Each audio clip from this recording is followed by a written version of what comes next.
Hey guys, it's your boy David. Welcome back to my channel. I hope you guys have a wonderful day today. Thank you guys for coming back.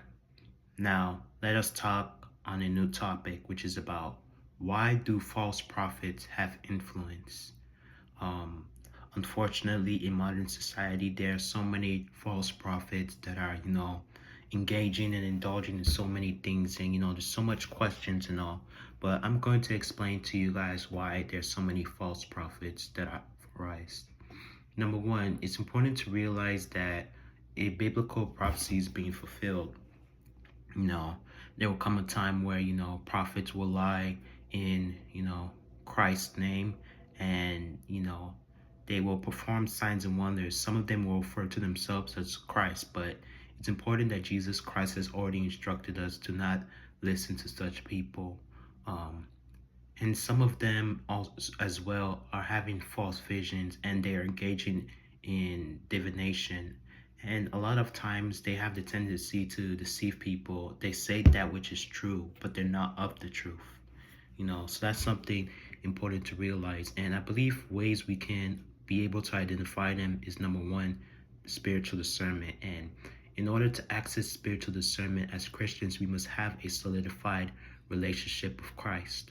The reason why the false prophets are taking advantage of this opportunity is because there are so many false Christians. And where there are false Christians, that gives false prophets access and a way to continuously lie and deceive people. Also, the people being deceived, a majority of them don't read their Bible. As somebody that has been in church for about 21 years of my life, I'm come to realize that in churches there are three categories of people. Number one are the spiritual Christians. These are people that are active in their spiritual walk with Christ. They actively engage in the things concerning the kingdom. Then the second category of people are those that are religious. They are passive Christians. They don't take God seriously, they're just religious. Then the third category of people are unbelievers. These people show up to church and every Sunday, but they don't really believe, they're just there for whatever reason. But those are what I've noticed in church. And I've also realized that false prophets of today, you know, they're becoming smarter and smarter than ever.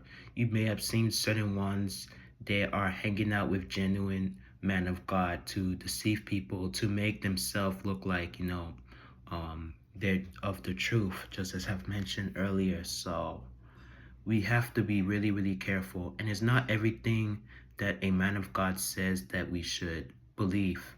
Whenever he speaks something on the pulpit, we must weigh what they're saying with the scriptures. Is what this person saying biblical?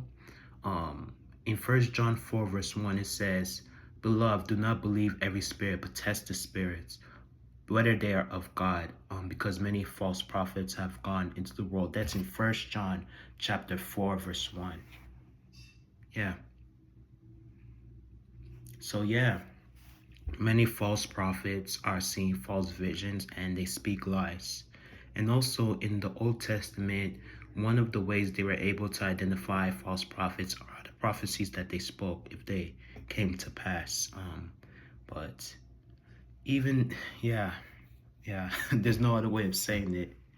So we as Christians must be careful. If we want the false prophets to not continuously gain influence, we must know God for ourselves. We must be active Christians. We must have a daily communion and fellowship with Christ, so therefore we won't fall into their play. And also it's important, I think I mentioned in my last video about the type of church he goes to matters a lot, especially with their doctrines. Are their doctrines scriptural? I also believe false prophets, they don't speak against, certain sins. Some of them are even introducing witchcraft. There are some well-known ones, you've probably seen them. They're introducing, I think it's called the third eye or something like that, and that is demonic. That is demonic activity. So let us take heed lest we fall, because these guys aren't going anywhere anytime soon.